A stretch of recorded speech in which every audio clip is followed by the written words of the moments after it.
আজ আমি আপনাদেরকে 3 ধরনের ভর্তার রেসিপি করে দেখাবো।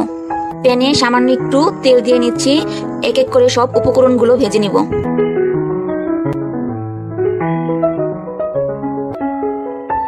উপকরণগুলো ভেজে পাত্রে ঢেলে নিচ্ছি।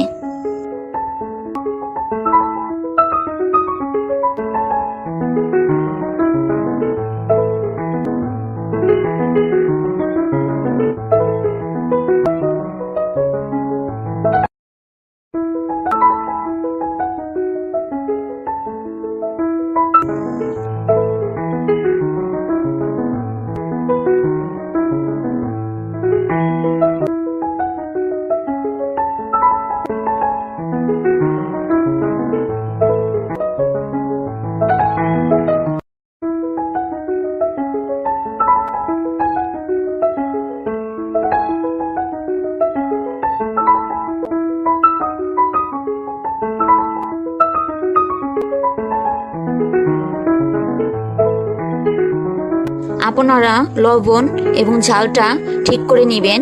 এখানে আমি একটু ঝাল পছন্দ করি, সেজন্য একটু ঝালটা বেশি নিয়ে নিয়েছি।